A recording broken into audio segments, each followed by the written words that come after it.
FOMO doesn't feel dangerous. That's what makes it lethal. It doesn't arrive as panic. It doesn't announce itself as greed. It often shows up disguised as confidence, urgency, or just being decisive. You see price moving fast. You see others already in profit. You feel late. Not stupid, not reckless, just late. And in that moment, something subtle happens inside your brain. Your trading plan doesn't disappear. It gets overruled. You don't consciously decide to abandon discipline. Your nervous system decides for you. This is why FOMO is not a beginner's mistake. It destroys traders who already know better. It kills accounts with solid strategies, tested systems, and years of experience behind them. Because FOMO doesn't attack your knowledge. It attacks your timing, perception, and impulse control. And once it wins that battle, your plan becomes irrelevant. In this video, we're not going to talk about FOMO as a motivational concept or a mindset issue. We're going to break it down at the structural level. What FOMO really is in the brain, why markets are designed to trigger it, and why no trading plan survives once FOMO takes control. If you've ever entered a trade you knew you shouldn't take, if you've ever chased price and immediately watched it reverse, or if you've ever said, "I'll just take a small position," and ended up oversized, this video isn't about judging you. It's about explaining exactly why that keeps happening. Because until you understand FOMO at its root, you're not trading the market. The market is trading you. After 15 years in the markets, I can say this with absolute certainty. Every trader remembers their first big loss. But what really shapes you, what quietly defines your future, is the first time you break your own rules on purpose. For me, it wasn't early in my career. It happened years later, when I already had a system, risk rules, and consistency. The setup wasn't there. The entry wasn't clean. Volatility was expanding too fast. I knew all of that, but price was moving fast. And I remember the exact thought that crossed my mind, the most dangerous one a trader can have. If I don't take this now, I'll miss it. Not "this is a good trade," not "this fits my plan," just "I'll miss it." That trade didn't blow my account. It did something worse. It rewired my behavior. Because after that, the door was open. Once you allow yourself to override your system once, your brain remembers that permission, and the market will test it again, and again, and again. This is the part most traders don't talk about.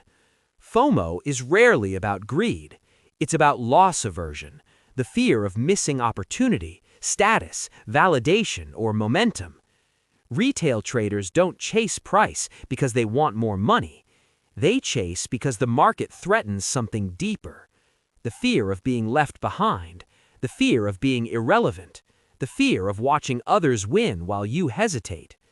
And markets exploit that fear perfectly, not accidentally, structurally. By the time you feel FOMO, price has already moved far enough to create emotional imbalance. And once emotion dominates perception, logic doesn't disappear, it simply loses priority. This is why smart traders don't ask, "How do I control FOMO?" They ask, "Why does the market need me to feel FOMO at this exact moment?" Because FOMO isn't random, it's engineered. The real mistake behind FOMO is not entering late. That's just the visible symptom.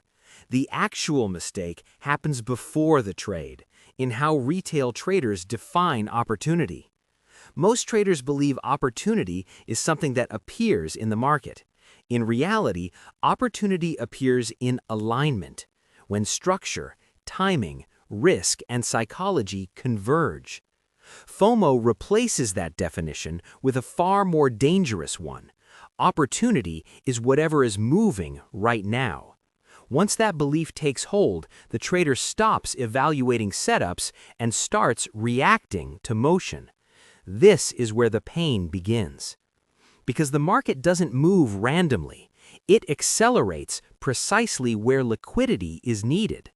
Strong directional candles, sudden breakouts, sharp expansions, these are not invitations, they are tests. Tests of whether you will wait for confirmation, respect invalidation, or surrender control to urgency. Retail traders consistently fail this test for one reason. They misunderstand what fast price movement represents. They assume speed equals strength. But in many cases, speed exists to force emotional decisions. When price moves slowly, traders analyze. When price moves fast, traders react. And reaction is where planning dies. This is why FOMO destroys plans that otherwise work. A trading plan is built for neutral conditions. FOMO appears in non-neutral conditions, moments of imbalance, excitement, and social validation. Your plan says, wait for the pullback. FOMO says, there won't be a pullback this time. Your plan says, risk 1%. FOMO says, just a little more, this one looks different. And once that dialogue starts, the trade is already lost. Not because price reversed, but because execution integrity collapsed. The real pain of FOMO is not the losing trade. It's the erosion of trust between you and your own system. After enough FOMO-driven decisions, traders stop believing in their rules, their backtesting, their patience. They begin tweaking, overtrading, and searching for faster methods. And that's how FOMO evolves from a momentary impulse into a chronic behavioral pattern. At that stage, the trader isn't failing because of psychology alone. They're failing because their entire feedback loop is broken. Here's the realization that changes everything. FOMO is not a flaw in discipline. It's a flaw in how the brain interprets market information under uncertainty. The human brain evolved to prioritize immediate threats and rewards. Financial markets exploit that wiring relentlessly. Every breakout candle is a simulated threat. Act now or lose. Every social post showing profits is a simulated reward. Others are winning, you are not. This creates a neurological shortcut. Speed equals importance equals action. Once you see this, a critical truth becomes clear. The market doesn't need you to be greedy, it needs you to be impatient. Impatience is far more profitable to extract from retail traders than greed ever could be. Greed can be capped with rules. Impatience bypasses rules entirely. This is why professional traders don't fight FOMO emotionally. They redesign their process to make FOMO irrelevant. They understand that if a move happens without them, it wasn't their move. If opportunity requires urgency, it usually requires poor positioning. If price moves without structure, it's information, not invitation. The revelation is this: you don't miss opportunities. You miss illusions of opportunity that exist to test your impulse control. Once you accept that, something shifts. You stop chasing confirmation through motion. You stop validating decisions through speed. You stop measuring success by participation. Instead, you measure success by execution quality. And that is the point where FOMO loses its power. To truly understand FOMO, we have to stop treating it as a personal weakness and start treating it as a designed extraction mechanism. Markets do not move to reward participation. They move to facilitate liquidity transfer. And FOMO is the psychological lever that makes that transfer efficient. The structural role of FOMO. Liquidity is not evenly distributed across price.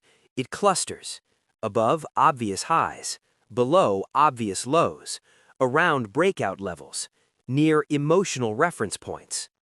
For large players, liquidity is not optional. It is required. They cannot enter or exit positions quietly. They need counterparties. Retail traders under FOMO provide those counterparties perfectly. When price breaks out and accelerates, two things happen simultaneously. 1. Existing positions feel validated. 2. Late participants feel threatened. The threat is not financial at first, it is psychological. The threat is exclusion, and exclusion triggers urgency. This is why breakouts feel irresistible. They are not just price movements, they are social signals. The market is communicating, others are in, you are not. Once that message lands, rational evaluation collapses. Why FOMO targets plans, not newbies. New traders lose money because they don't have rules. Experienced traders lose money because they temporarily override rules.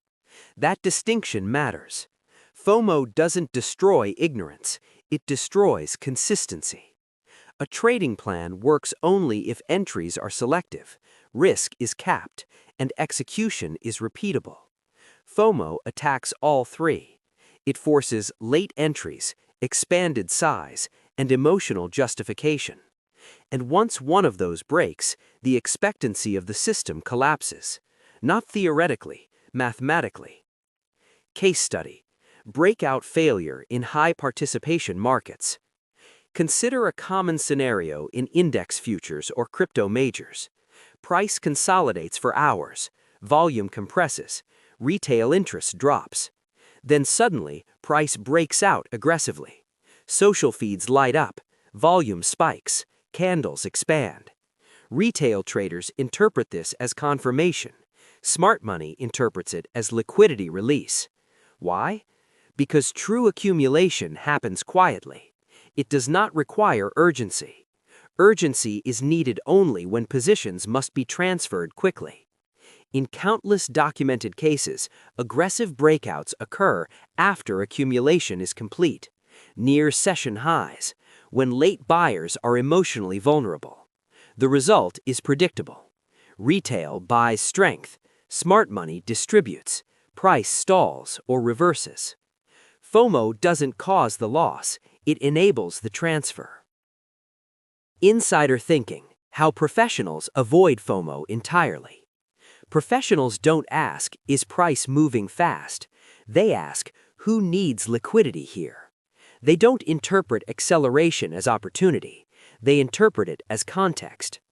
Key differences in thinking: speed is not confirmation, participation is not success, missing trades is not failure. Professional traders predefine where they want price, how price should arrive there, and what invalidates the idea. If price arrives incorrectly, too fast, too emotional, too obvious, the trade is invalid by definition. No emotion required. This is the crucial point. FOMO only exists where rules are conditional. When rules are absolute, urgency has no authority. The final insight: FOMO survives because traders secretly believe this time is different. Markets survive because they prove it never is. Once you internalize that, FOMO stops being something you fight, it becomes something you observe, and observed impulses lose their power. Understanding FOMO intellectually changes nothing unless it reshapes how you interact with the market in real time. The goal is not to suppress FOMO. That's impossible. The goal is to design a process where FOMO has no decision-making power. That starts with 3 structural shifts. The first is redefining what a valid trade looks like. A valid trade is not one that moves quickly. It is one that allows time for decision-making. If a setup requires urgency to enter, it violates the core condition of control. Any trade that pressures you to act immediately is already compromising execution quality. Professional traders don't ask, will this run without me? They ask, if this runs without me, was it ever structured for me? The second shift is hard separation between analysis time and execution time. Most retail traders analyze while the market is moving aggressively. That guarantees emotional contamination. Instead, analysis happens only during neutral conditions. Execution happens only at predefined locations. If price arrives at your level in a chaotic, impulsive manner, the trade is invalid, regardless of how good it looks. This single rule eliminates the majority of FOMO trades. The third shift is risk normalization. FOMO always distorts size.